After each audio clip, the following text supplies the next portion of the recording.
Los geht's. Schönes Spiel. Was haben Golf, Unternehmertum und das Leben gemeinsam? Du bekommst selten einen perfekten zweiten Versuch. Die meisten Menschen reden nur über mentale Stärke. Lars Tobias Küpper beweist sie bei jedem einzelnen Schlag. Das bezieht sich im Grunde genommen auf Ursache und Wirkung.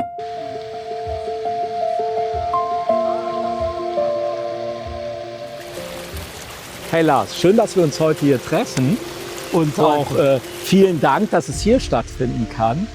Sag doch einfach mal, wer du bist, stell dich mal kurz vor und vor allem, was mich sehr, sehr, sehr interessiert, was hat dich hier an den See verschlagen? Warum gerade der Gardasee? Ja, hallo zusammen und ist mir eine große Ehre, heute hier mit dir, Jürgen und Alexandra, zusammen auf der wunderschönen Golfanlage San Vigilio in Pozzolengo bei Sirmione am Gardasee stehen zu dürfen. Und ja, es war im Grunde das Wetter, was mich hier hingebracht hat. Natürlich auch mein Beruf als PGA-Professional. Dann kam es eben dazu, dass ich mal geguckt habe, wo möchte ich gerne in Zukunft mein Leben verbringen. Und Italien hat sich dann so ergeben. Ich habe mich beworben in der Jobbörse der PGA of Germany. Und darauf hat sich jemand gemeldet, der mir eben hier einen Job erstmal verschafft hat. Und dann habe ich schon nach einem Jahr alleine weitergemacht. Das sind jetzt mittlerweile über 18 Jahre, die ich in Italien lebe. Allerdings muss ich sagen, ich habe zwischendurch auch noch einige andere Stationen gehabt. Also ich war in Marokko, ich war wieder zurück in Deutschland an unterschiedlichen Orten, wieder oben in Nordrhein-Westfalen, in Dortmund bin ich geboren, dann im Südschwarzwald und zuletzt dann noch in der Schweiz 2 Jahre. Aber ich stand immer mit einem Fuß auch hier in Italien. Das liegt allein daran, dass meine Partnerin Alessandra hier vom Gardasee ist, die ich schon damals nach einem Monat kennengelernt habe. Und das hat mich natürlich dann auch immer noch zusätzlich hier gehalten. Gab es da auch mal so einen Moment in deinem Leben, wo du gesagt hast, das ist hier nicht nur einfach ein Job, sondern das ist mehr oder weniger so eine Art Lebensaufgabe für dich? Also bestimmt. Also die Lebensaufgabe von mir als Professional sehe ich natürlich darin, auch andere Menschen zu begeistern. Andere Menschen, sage ich mal, in allen Bereichen des Lebens eigentlich zu motivieren, zu inspirieren. Das kann ich hier natürlich am Gardasee 365 Tage mit meinem Beruf, ideal bei tollen Witterungsbedingungen. Ich habe ja sogar tatsächlich dann auch in dem LTK-Golfkonzept auch noch 2 weitere Standorte aufgenommen. Das ist einmal die Côte d'Azur und Marrakesch. Und um wirklich sicher zu sein, eben meiner Berufung 365 Tage im Jahr nachgehen zu können, weil es mir einfach so viel Freude macht. Und dementsprechend eigentlich das, was ich tue, das würde ich sagen, lebe ich und mit Begeisterung, mit großer Freude. Deswegen fühlt es sich auch gar nicht so an, als würde ich arbeiten. Dann lass uns doch mal für diesen ersten Block des Interviews vielleicht mal einmal kurz in die Praxis gehen, oder? Gerne, gerne. Also mit dem Driver hier auf dem Par 5, weißer Parcours vom Golfclub San Vigilio in Pozzolengo am Gardasee im Süden, die größte Golfanlage am Gardasee. Das Loch hat 490 Meter. Da würde ich jetzt mal mich ein bisschen auf der linken Seite der Bahn halten. Das ist die sicherere Seite. Ja, ich würde sagen, Vollgas voraus. Eine Frage noch. Gerne. Mir fällt das oft auf, dass es hinten einen Abschlag gibt und etwas weiter vorne noch einen. Was hat es damit auf sich? Ja, und zwar, das kann man nach Spielstärke kann man da unterscheiden. Also der bessere Spieler startet von weiter hinten oder auch nach Geschlecht. Ja. Also häufig starten die Damen weiter vorne von Rot, die Herren dann von Gelb und Profi-Herren dann nochmal von Weiß. Und es gibt dann auch noch den Profi-Damenabschlag, der dann schwarz wäre oder manchmal hat er auch noch andere Farben, vielleicht dunkelblau. Dann gibt es noch Abschläge für Senioren, dass die noch weiter vorne starten können. Für Kinder gibt es noch Abschläge, so dass es wirklich zugänglich gemacht wird, das Golfspiel. Einfach ist reinzukommen und man kann da frei wählen. Also von jedem Abschlag hat der Platz einen unterschiedlichen Schwierigkeitsgrad. Dann lass uns starten. Jawohl, gerne.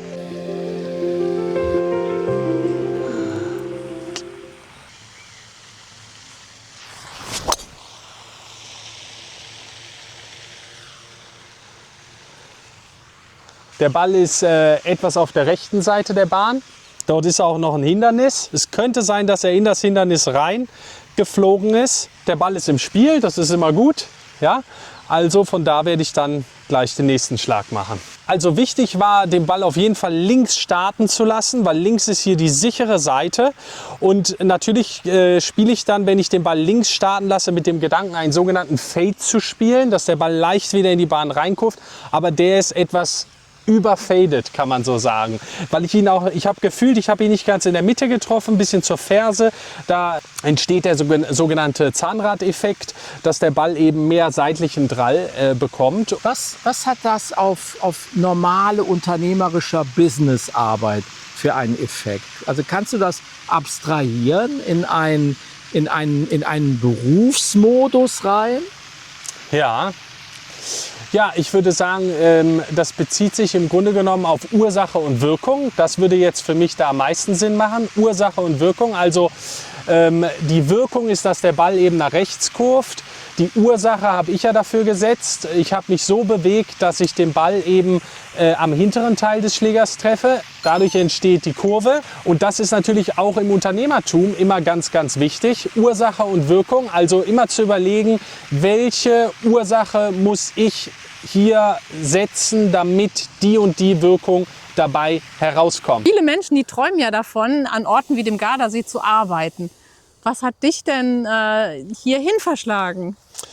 Ja, also es war das Wetter, was mich auch tatsächlich hier hingebracht hat. Ich habe nach meiner Ausbildung und einem kurzen Übergang im Stadion von Borussia Dortmund in einem Indoor-Areal halt überlegt, wo kann ich denn meine Profession am besten ausüben, und habe mich dann ja eben beworben in der Jobbörse, und da hat sich jemand gemeldet, der hier am Gardasee einen Sitz für seine Golfschule hatte, und dann hatte ich eben die Möglichkeit, hier zu arbeiten. Genau, also, aber ich bin immer schon im Grunde genommen jemand gewesen, der weltoffen war und gerne raus wollte. Meine Eltern konnten es auch kaum glauben, als sie gehört haben, ich ziehe jetzt nach Italien. Und ja. Ja, sehr schöner Weg, finde ich. Auf jeden Fall. Ich war tatsächlich auch schon bei der Bundeswehr im Ausland. Da war ich schon in Holland. Deswegen, also mich konnte nie was erschrecken. Ich bin immer mutig auf neue Erfahrungen zugegangen und warst immer gerne unterwegs.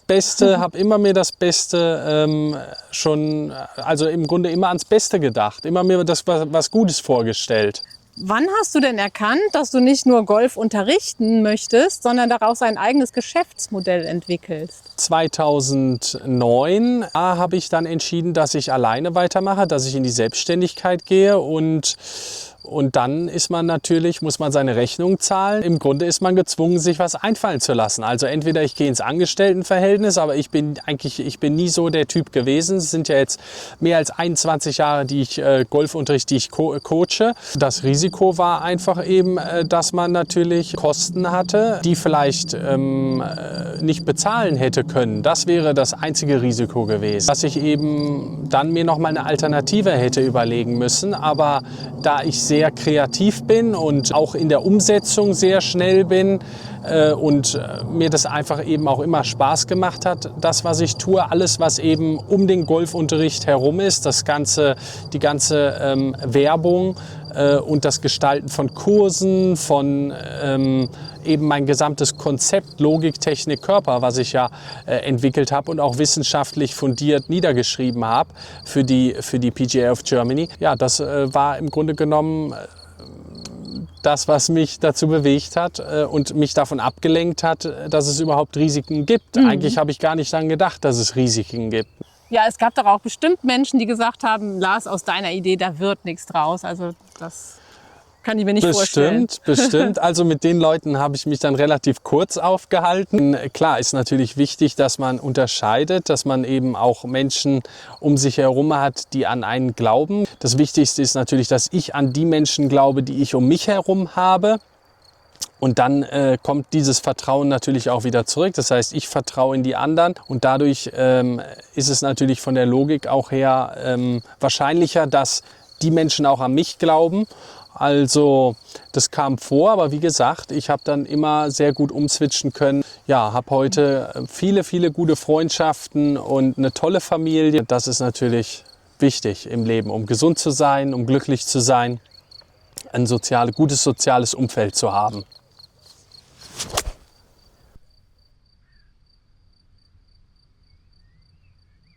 Kleine Unternehmerfrage. Gerne. Der Gardasee, der lebt ja vom Tourismus, Massentourismus, Hyperkonsum und so weiter. Wie siehst du diese Geschichte für Unternehmer A und B, der vielleicht auch nicht aus der Tourismusindustrie kommt? Was haben Unternehmer hier so Chancen am See, wenn sie sich jetzt niederlassen wollen? Gibt viele Chancen, sehr viele Chancen. Also wichtig ist natürlich, dass man kreativ ist, dass man überlegt, was wünscht sich die Person, die an den Gardasee kommt. Es kann ein Erlebnis sein, eine Experience sein. Das kann eben gutes Essen sein, besonders gutes Essen, besonders gutes Übernachten, aber eben auch das Golfspielen oder viele weitere Sachen. Also, dass jeder eine Chance hat. Man muss eben was finden, was einem wirklich auch Freude macht, womit man sich, was man dann eben auch lebt, und dann wird man sicherlich damit erfolgreich sein. Ja. Und wie gewinnt man in so einer Situation Kunden? Weil es gibt ja ein totales Überangebot von Möglichkeiten.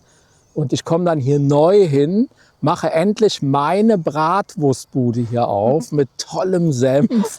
Und wie finde ich Kunden in diesem sagen wir mal, fast 99,9% optimierten Superbusiness?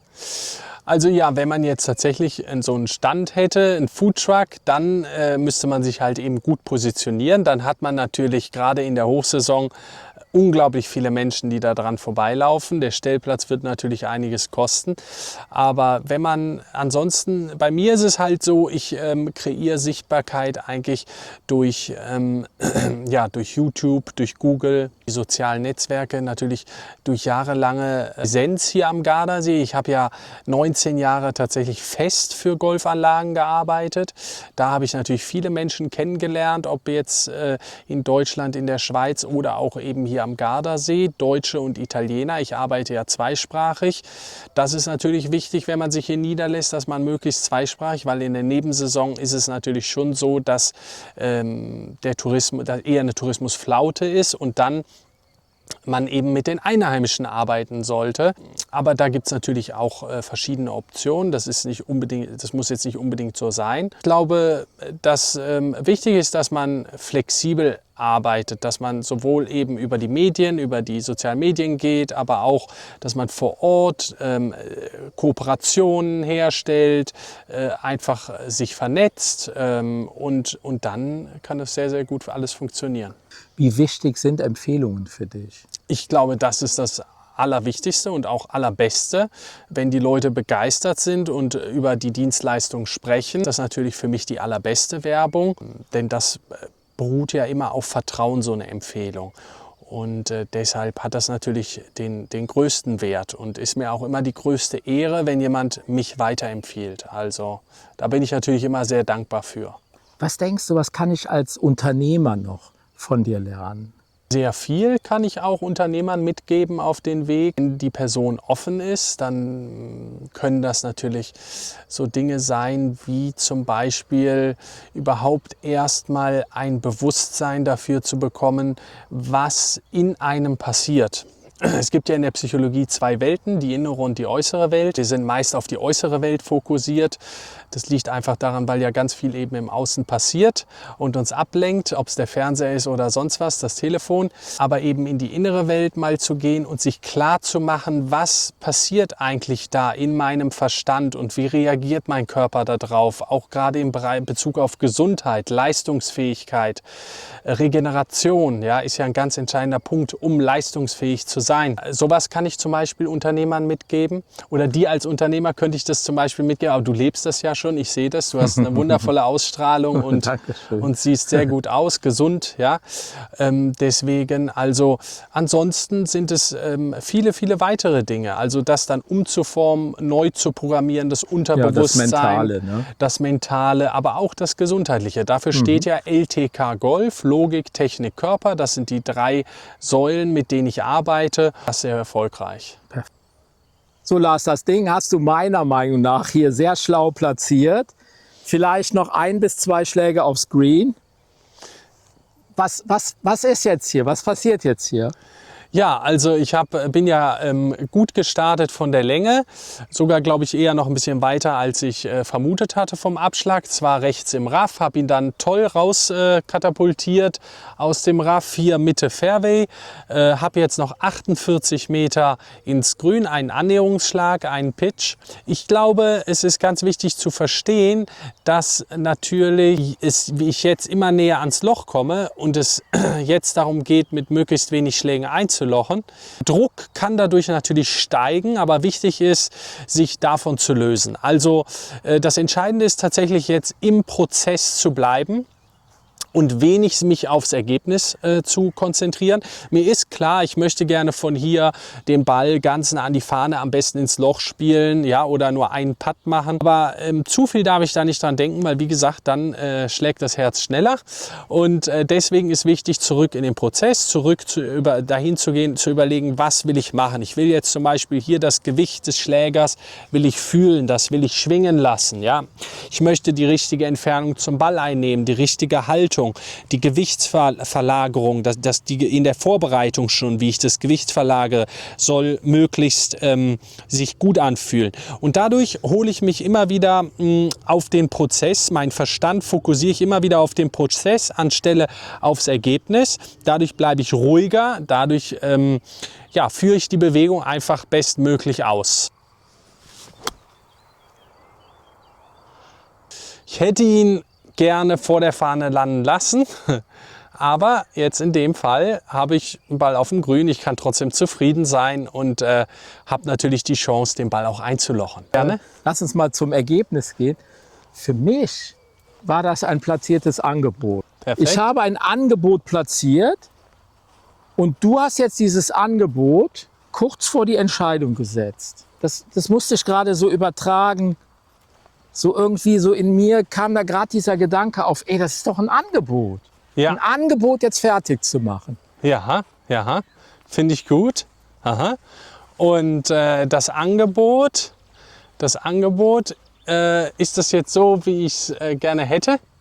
Ja, weil du natürlich in einem Angebot Risiko, Unabwägbarkeiten hast, manchmal auch Glück, ja.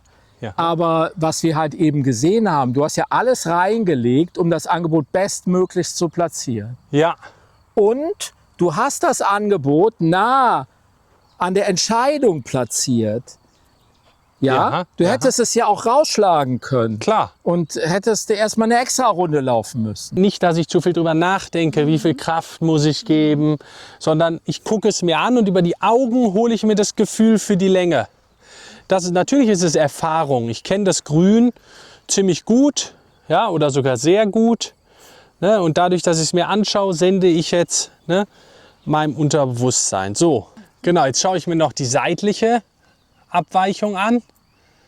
Ja, und jetzt bin ich schon bereit. Jetzt habe ich meine Entscheidung schon getroffen, wie ich spiele.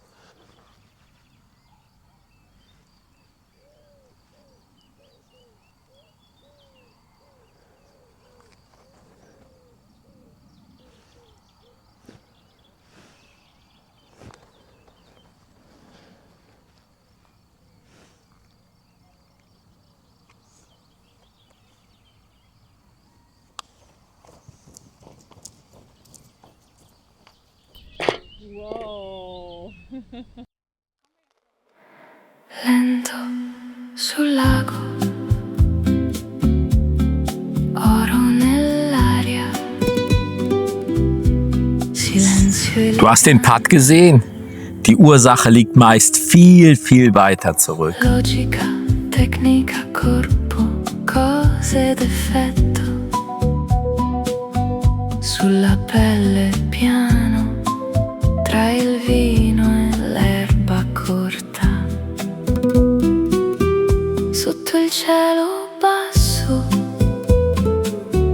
tu resti così,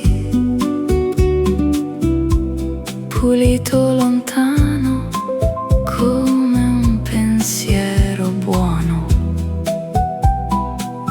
E il giorno si chiude senza fare rumore.